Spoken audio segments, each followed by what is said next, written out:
Magandang araw po sa inyong lahat, ha. Ako po ay naabutan na naman, no. Ako po ngayon ay kumain ng chicken feet at saka ng xiaolongbao, no, dahil naabutan ako sa kalye ng gutom, no. Kaya bihira ako lumalabas dito sa Vienna dahil hindi ko rin makain talaga yung mga pagkain ng mga Europeans. Pero kumain na lang ako ng dim sum, no, dahil naabutan nga po ako ng indulto, no, sa labas ng bahay. Anyway, ang nais ko pong pag-usapan ngayon, abay may napatay daw pong BBM vlogger. Sa totoo lang po, hindi ko alam kung sino yan. Bagamat may nagsabi sa akin, grabe raw yan na makawakwak sa akin. May God bless her soul, pero hindi ko po kilala kung sino siya. Ni minsan, hindi ko po napakinggan yan sa kanyang mga vlogs. No? Ang masasabi ko lang bilang matagal nang naninindigan sa karapatan ng malayang pananalita, pag pinatay po natin ang mga mamamahayag, ang mga vloggers, pinapatay po natin ang demokrasya. Alam ko, sabi ng mga tao na napakatindi daw ng kritisismo nitong napatay na BBM vlogger laban sa akin. Pero ako po, hindi ko po tinatanggal ang mga kritisismo sa mga comment section. Kasi unang-una, yan po ang dahilan kung bakit umaabot ako ng 400 million views a month. No? Habang winawakwakan ako ng mga bayaran, ng mga trolls, lalong tumitindi po ang engagement ko at mas maraming nanonood sa akin. No? Kaya sa akin, okay lang po yan. At pangalawa, naniniwala naman po ako na kahit anong katindi ang pagbabato nila sa akin, ang tao naman may sapat na pag-iisip para malaman kung anong katotohanan, anong kasinungalingan. Wika nga po ng isang American Justice, no, ang tunay na batayan sa katotohanan ay yung kapangyarihan ng isang ideya na matanggap sa malayang merkado ng ideya. So aking panawagan kay BBM po yan, kay DDS, kinakailangan lahat ng mga pinapatay na mamamahayag at mga vlogger, at pareho lang naman po sila ngayon. Wala na pong distinction ngayon sa mga journalists at vloggers, at least sa mata ng UNESCO. No? Kapag ikaw po ay regular na nagbibigay ng impormasyon sa taong bayan, at meron kang kita, at may mga kita naman yan sa mga monetization, no? Ikaw po ay journalist. So, hindi na po talaga striktong distinction. Ang importante, yung pagpaparating na impormasyon on a regular basis sa mga nakikinig, yan po ang batayan ngayon. No? So kapag pinatay mo isang mamahayag o isang vlogger, talagang inuupakan mo ang demokrasya. Dahil sa demokrasya, importante yung malayang merkado ng idea. Kaya pabor o antay sa iyo, tinatanggap ko lahat po yan. Kaya ako wala akong problema. Kahit ano pang mga matitinding kasasamang mga bagay ang binabato sa akin sa comment section, hindi ko po yan binubura. Dahil una-una, sabi ko nga, no, lalong nag-i-increase yung aking reach. At pangalawa, alam naman ng taong bayan kung anong dapat paniwalaan, anong hindi. So kami po ay nakikiramay dito sa napatay na BBM vlogger. At sana ang Estado ay talagang mag-imbestiga, no? Alam niyo ba ho, yung extralegal killings, ang talagang definition ng extralegal killings, hindi mo pataya ng mga drug pushers at drug addicts. Ang talagang definition po ng United Nations ay pataya ng mamamahayag at mga aktivista. Kaya nga nung panahon pa ni GMA, aktibo na tayo na nagsasabi na dapat titisin mga pumapatay ng mamamahayag. Dahil kapag ikaw ay pumatay ng mamamahayag o ng vlogger, hindi lang po yan murder, yan din po ay dagok sa demokrasya. Dahil importante ang malayang merkado ng ideya sa ating demokrasya. So sana po magkaroon ng puspusang investigasyon kung sino nasa likod nito at maparusahan. Dahil ang obligasyon naman talaga ng Estado kapag may napatay na vlogger o mamamahayag, bigyan ng mabilisang remedyo ang biktima. Kasama na po dyan yung pagpaparusa kung sino man ang pumatay. So sa mga ka-DDS, hindi po tama na palibasa, hindi natin kahanay, hindi na natin hihinga ng katarungan ng pagkamatay. Lahat po tayo ay tao na hinilang sa imahe ng Panginoon at lahat tayo merong karapatang mabuhay kahit ano pa ang ating mga paniniwala. Isa pa pong balita, nagsalita na po yung biktima ni Karim Khan. Si Karim Khan po ang prosecutor ng ICC na siya nagsampa ng kaso laban kay Tatay Digong. Alam niyo po, ako, I have no love lost dyan kay Karim Khan. Dahil nung unang pagdating ko po dito sa Netherlands, yan ang unang-unang tumutol sa aking pagtatayo bilang abogado. Dahil sabi nga niya, may kaso daw ako sa Pilipinas, no? At hindi ako dapat tumayo na abogado kay Tatay Digong. Pero ayan po, nakakarma siya dahil biglang lumabas ang totoo. Bagamat siya ay linait-lait ako dahil meron akong talim kaso sa Pilipinas, hindi rin po pwede maging abogado, siya pala mas matindi. Ang akusasyon sa kanya, binamanyak niya yung mga batang abogado na kasama niya sa trabaho.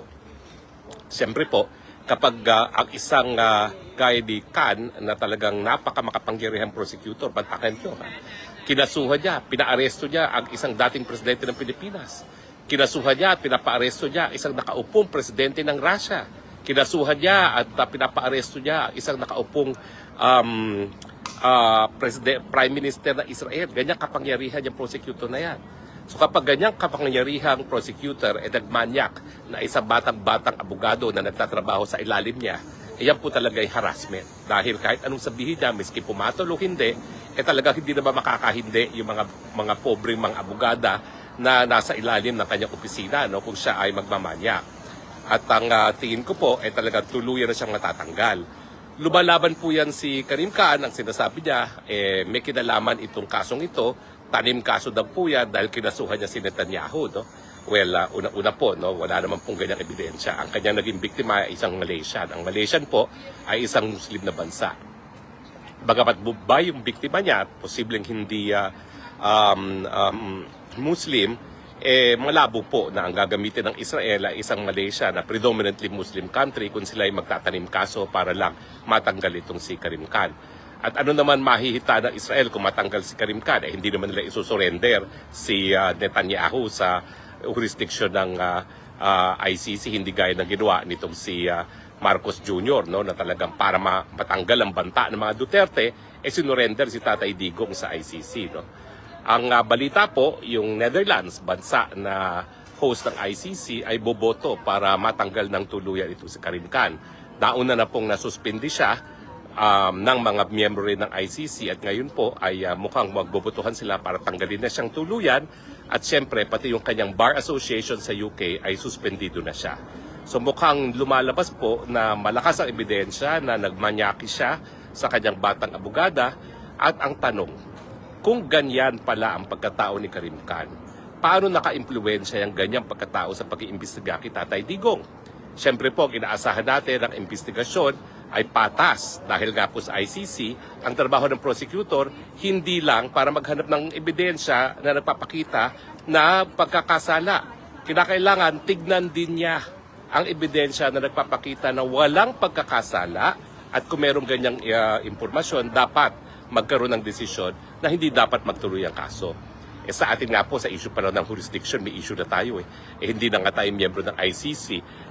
Yung kanyang predecessor, alam ko hindi naman siya yung nagpabaya, pero yung kanyang predecessor, yung kanyang pinalitan na prosecutor, natulog sa kangkungan at nag-antay ng pangalawang taon bago tayo magbitiw, bago humingi ng abiso para mag-preliminary investigation. Alam ko po, sabi ng pre-trial chamber at ng appellate chamber ay nung nagsimula ang investigasyon, tuloy-tuloy na po yan. Pero sa akin po, tingin ko pagkakamali yan.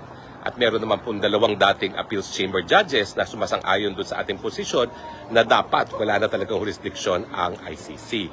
Pero wag natin kakalimutan kaya ngayon po talaga nanawagan ng Amerika sa lahat mga kaalyado na gawin ang lahat para mawala ng ICC dahil nga dito sa ICC na pagpipilit na may jurisdiction sa mga bansa na wala namang tinatanggap na jurisdiction ng ICC. Mga bansa gaya nga po na Israel, ng Russia na hindi naman kasapi sa ICC, bakit nila i-issuehan ng warrant of arrest? Ganyan din po nangyari sa Pilipinas. Nung una tayo miyembro, pero tayo bumitiw na. Bakit nagpipilit na magkaroon pa ng jurisdiction? No?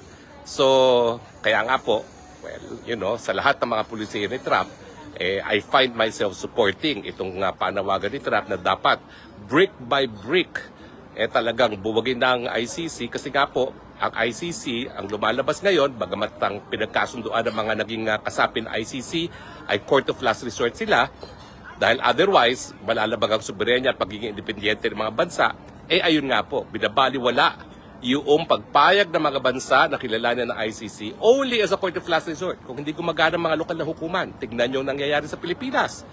Bukas na bukas naman ng mga hukuman, ang ating Korte Suprema, patuloy pag-iimbestiga sa mga patayan sa drug war. Magkakaroon tayo ng writ of amparo, writ of habeas corpus, writ of habeas data, and yet nakikihimasok sa paglilitis sa mga kaso na dapat lokal na hukuman at lokal na piskal na naglilitis. No? So yan po ang sentimiento ng Amerika. At syempre, ang Amerika ay siya nagpapadala ng mga kasundaluhan sa iba't ibang parte ng daigdig at nung minsan na nagsimula ang investigasyon ng ICC laban sa mga Amerikanong sundalo dyan sa Afghanistan. Hindi ko alam kung talagang may krimen na ginawa mga kasundaluhan, siguro meron nga. Kasi dito nga sa gera sa Pilipinas at Amerika, yan po yung pinakamatinding gera kung saan linabag talaga ang batas na umiiral pag merong gera, no? IHL na tinatawag, International Humanitarian Law. At wala ang kaduda-duda na siguro may mga war crimes ka na nagawa din ng mga kasundaluhang mga Amerikano dyan sa Afghanistan. Pero ang punto, hindi nga pumayag ang Amerika na kilalanin ang jurisdiction ng ICC. Bakit nagpupumilit? At yan ngayon ang dahilan kung bakit nanawagan ng Amerika na buwagin ang ICC. Ang mga aliado hiningi niya gawin ang lahat para ma-isolate ang ICC, ipatupad ang mga sanctions laban sa mga opisyalis sa ICC at sa ICC mismo, at bumitiw na sa pagiging miyembro. Gaya na aking nasabi dati, 3 African states na ang kailan lamang ay bumitiw na, at inaasahan natin yung lahat ng 55 member states ng African Union ay bibitiw na rin. At sa tingin ko, yan po ang magiging dahilan kung bakit ang Tatay Digong ay makakauwi sooner than we expect. Tingin ko po, pag bumitiw na ang mga bansa na mayorya na miyembro ng ICC, ngayon po 125, kung maging 50 na lang sila, anong karapatan nila na litisin pa si Tatay Digong? At syempre, wala na silang resources para magpatuloy ng paglilitis, no? Dahil kung yung mga pinakamalaking kontribusyon gaya ng Japan, isang napakalalakas na aliado ng Amerika, ay tutugon dun sa panawagan ng Amerika na bugin ng ICC, saan pa sila kukuha ng pera? I doubt if the European Union alone is willing to sustain yung operation ng ICC, lalong-lalo na, no, na yung kanilang mga ex-colonies ay hindi naman membro na ng ICC. Well, anyway, yan lang po ating pag-uusapan ngayon. Ang panalangin na sana po ay tuluyan na mabuwag ang ICC nang makauwi na si Tatay Digong, at ang panawagan. Kahit sinong vlogger, kahit sinong mamamahayag na pinatay, may obligasyon ng ang Estado na imbestigahan, parusahan ang pumapatay, dahil kapag pinaslang mo ang mga nagkakalat ng impormasyon sa malayang merkadong ideya, yan po ay krimen ng pagpatay at dagok sa demokrasya. Salamat po sa inyong patuloy na pagtangkilik, at ito po ay yung spokes ng bayan, Harry Roque, palaging nagsasabing, I love you Philippines, you're the only country that I have, you're the only country that I will love. God bless the Philippines. Mabuhay po ang Pilipinas.